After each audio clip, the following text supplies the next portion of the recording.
Bincang Kopi. Dari kopi, jadi cerita. Dipersembahkan oleh Bilo Coffee.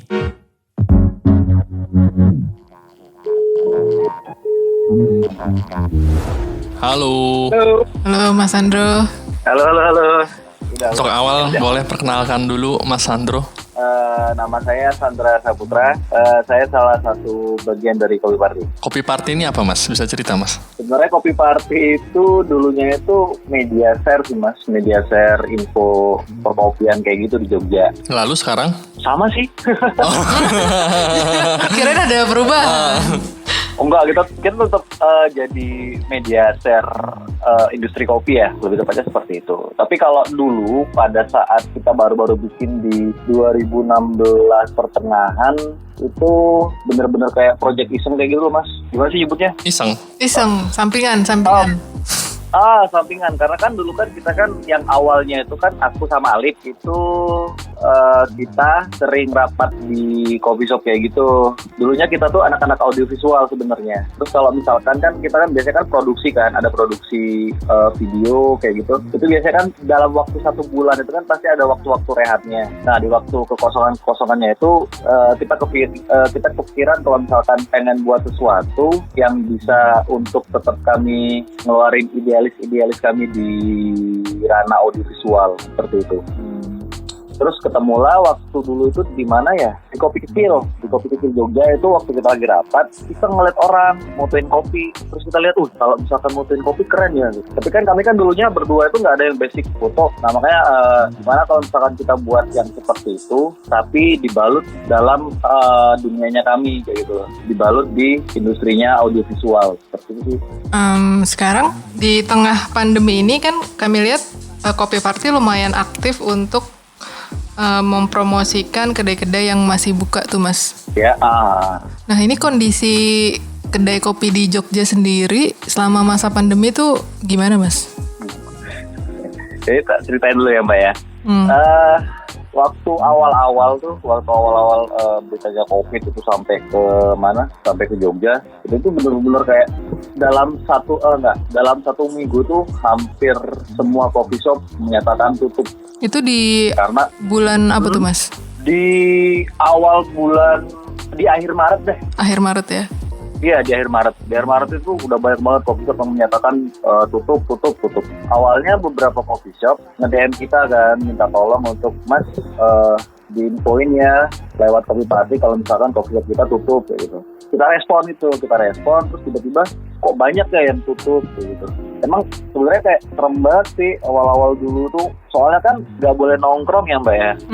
Jadi kalau misalkan nggak boleh nongkrong tuh di Jogja tuh udah kayak ya udahlah daripada mereka tetap beroperasional, sedangkan anak-anaknya udah pada nggak ke coffee shop lagi, jadinya mending tutup aja gitu. Cuma ada beberapa coffee shop dulu yang menyatakan masih buka. Nah kita kemarin tuh mikir, coba kita arsipin deh gitu loh. Kita arsipin coffee shop mana aja yang tutup, biar nanti ketika masa-masa ini udah lewat, kita punya data untuk naikin industri kopi di Jogja sendiri bareng-bareng kayak gitu sih.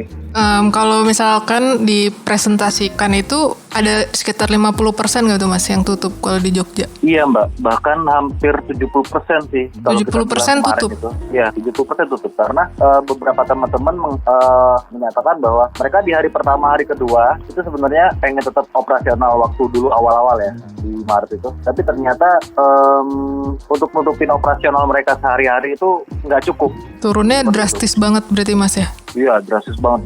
Bahkan beberapa teman kita yang roster pun menyatakan bahwa gila mereka aja penurunannya, omsetnya mereka itu 70% Mbak. 70% turun. Nah, setelah berlangsung agak lama ini gimana? Apakah ada inovasi-inovasi baru dari teman-teman seperti kalau di Jakarta kan mungkin literan, kopi susu atau gimana Mas kalau di Jogja?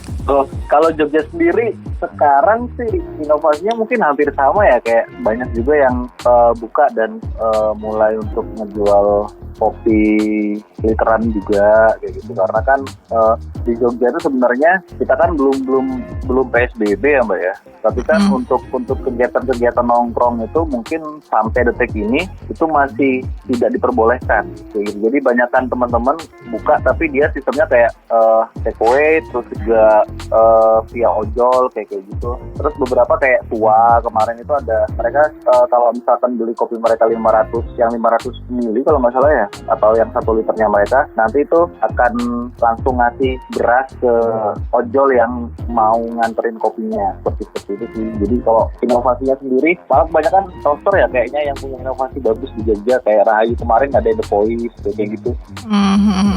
Nah, ini Kopi Party juga ikut dalam program Sama-Sama Kita Bisa tuh Mas. Itu program apa kalau boleh diceritakan? Sebenarnya kalau misalkan yang Sama-Sama Kita Bisa itu inisiasi pertamanya si Bisma di Roastery. Nah, itulah kita ya udahlah, karena kan anak-anak Kopi Party juga kan selama masa-masa ini juga kena dampak ya Mbak ya, dalam artian juga pekerjaan di luar Kopi Party pun kita ada yang postpone, ada juga yang malah sampai cancel kayak gitu, yang benar-benar ya udah kita nggak ada kerjaan ini aja. Aku udah 2 bulan ini nggak ngapa-ngapain gitu loh.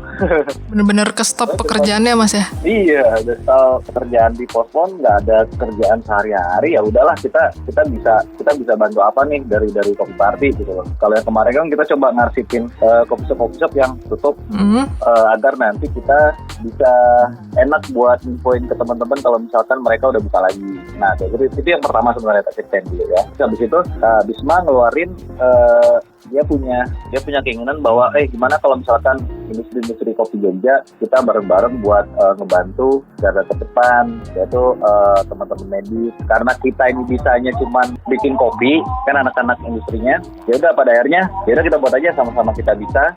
Kita ngebantu menyalurkan dan membuatkan kopi-kopi untuk tenaga medis yang sedang ada di rumah sakit rujukan seperti itu. Ada berapa roastery dan kedai kopi Mas yang ikut di Sama-Sama Kita Bisa ini?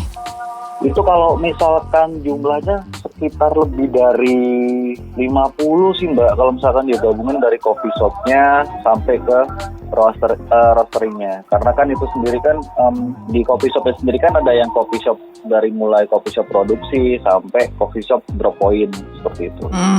Kalau yang kontribusi juga banyak, daya jangkaunya juga lebih luas juga Mas ya? Iya, daya jangkaunya itu sebenarnya luas banget Mbak. Kita kan mencakup kemarin itu kan hampir semua rumah sakit di DIY ya. Kita ngomongin wilayahnya itu di DIY. Kebetulan kemarin itu kita berpendapat bahwa kan lagi banyak coffee shop yang tutup. Terus juga teman-teman barista juga kan pasti lagi banyak yang nggak kerja juga kan. Makanya kita coba untuk merekrut volunteer dari mulai segi teman-teman yang mau ngedistribusi sampai coffee shop yang mau memproduksi kopi-kopi tersebut. Kemudian respon dari penerima bantuannya gimana Mas? Dari tenaga medis ya? Iya, tenaga medis semua Mbak. Itu Ya. di lebih dari 15 rumah sakit kalau nggak salah di Jogja. Kemudian respon penerima bantuannya gimana Mas? Kalau misalkan responnya ya baik sih Mbak ya. Mungkin karena kita kan sebenarnya kan membantu mereka agar tetap terjaga. Makanya waktu-waktu pendistribusiannya itu adalah di waktu-waktu jam-jam kayak makan siang seperti itu. Dari mulai jam 1 siang sampai jam 4 sore. Nah itu nanti tergantung si rumah sakitnya itu maunya jam berapa nanti dianterin. Ini programnya akan berjalan sampai berapa lama nih Mas kira-kira? Nah, itu kebetulan kita sudah, teman-teman dari Sama-Sama Kita Bisa itu sudah menyelesaikan program ini, itu di H-1 puasa kemarin. Selesai berarti ya? Wah, udah selesai Mas. Udah selesai programnya ya? Iya, banyak. Sebenarnya kita memikirkan banyak faktor sih Mas dari program tersebut gitu. Kita memikirkan teman-teman Sama-Sama Kita Bisa juga memikirkan kesehatan volunteer juga ya. Itu kan yang paling penting karena kan teman-teman kan mendistribusikannya itu kan sampai rumah sakit gitu, sampai ke camp-camp rumah sakit yang menerima kopi-kopi tersebut. Jadinya kayak wah ini, dan juga kan targetnya kan udah tercapai. Sebenarnya target Sama-Sama Kita Bisa itu 5.000 cup. Ketika H-1 puasa kemarin itu sudah mencapai 5.225 cup kalau nggak salah. Sudah mencapai targetnya kita. Terus yang kedua kita memikirkan kesehatan teman-teman juga. Terus yang ketiga kan di Jogja sudah mulai banyak coffee shop-nya yang buka seperti itu. Kalau dari kabar teman-teman, mungkin Mas Andro tau nggak, ada yang sampai dirumahkan nggak sih baristanya karena pandemi ini? Wah, muncul pertanyaan seru. Kalau di Jogja kebanyakan iya Mbak. Kebanyakan iya. Iya, kebanyakan mereka dirumahkan karena kan juga coffee shopnya untuk menutupi operasional itu kan mereka udah nggak bisa kalau yang kemarin. Nah sekarang itu mereka coba untuk buka lagi tapi dengan otomatis dengan jam operasional yang berbeda dan yang pastinya pengurangan jam juga terhadap si barista tersebut. Biasanya misalkan satu hari bisa 2 shift itu 4 orang gitu. Sekarang itu paling mereka buka di satu shift satu barista doang kayak gitu. Dan juga kan mereka cuma GoFood dan takeaway doang. Ya karena pandemi harus efisiensi juga ya. Iya. Keadaan kayaknya yang emang, aduh keadaannya tuh apalagi kemarin kalau sekarang tuh Jogja udah kayak berangsur-angsur memulihkan dirinya sendiri sih kayak gitu. Jadi ya coffee shopnya udah mulai buka lagi, terus juga di jalan udah mulai ya cukup ramai lagi seperti itu. ya mudah-mudahan pandemi ini segera berakhir ya Mas ya. Iya, mudah-mudahan banget Mbak. Agak berasa aneh soalnya kita yang biasanya ngopi kayak gitu tiap hari sekarang harus merubah cara ya. Mungkin merubah kebiasaan gitu. Ngopinya ya udah di kos aja gitu atau ya takeaway terus GoFood. Paling sesekali coba main-main ke coffee shop yang udah buka terus kita lihat gimana sih sebenarnya kayak himbauan pemerintah terhadap mereka yang tetap buka. Kayak gitu paling biar nanti ketika masa-masa ini udah lewat kita masih bisa buat naiknya tuh bareng-bareng tuh enak tuh. Oke Mas, kalau Kopi Party sendiri setelah pandemi mungkin ada rencana-rencana lainnya? Banyak Mbak, bikin podcast kayak gitu kan, nge-podcast lagi ini aja baru kepikiran kita ngelihat, ternyata bisa lewat telepon ya. Ini juga kalau disuruh milih kami senang tatap muka, tapi kan masalahnya nggak bisa. Jadi ya sudah manfaatin fitur telepon aja kan yang bisa langsung rekam. Mungkin kedepannya pengen live juga sih kami tuh, cuman masih belum siap lah live. Kemarin kita juga lagi ngepilot ini sih, kayak misalkan lewat Zoom tuh gimana sih dari mulai kualitas suara dan lain-lain. Ternyata ragu juga gitu loh. Oke Mas Sandro, untuk sementara itu dulu ya. Kami emang temanya siap. Lebih soal ini dulu nih, pandemik nih, mau ngumpulin pendapat teman-teman, pandangan teman-teman dan cerita-cerita gitu. Ya barangkali bisa nambah semangat lah gitu kan. Kalau sekarang kayak gini kan yang penting ada suntikan semangat tuh gimana gitu untuk bertahan nih kan. Semua orang tinggal mikir bertahan aja sih Mas. Beberapa teman-teman di Jogja itu juga ngomongnya tinggal ya udahlah sekarang mending kayak ya udah kita tetap buka, kita bertahan sebisa kita. Kalau emang udah nggak kuat lagi ya udah kita tutup dulu. Ya semoga pandemi segera berakhir dan kita semua sehat-sehat sampai melewati ini semua ya Mas. Amin Mbak, amin. Ya terima kasih Mas Sandro. Oke Mas, sampai jumpa lagi ya. Ya. Kami berharap curahan hati ini dapat menebarkan solidaritas dan memantik nyala semangat bagi kita semua.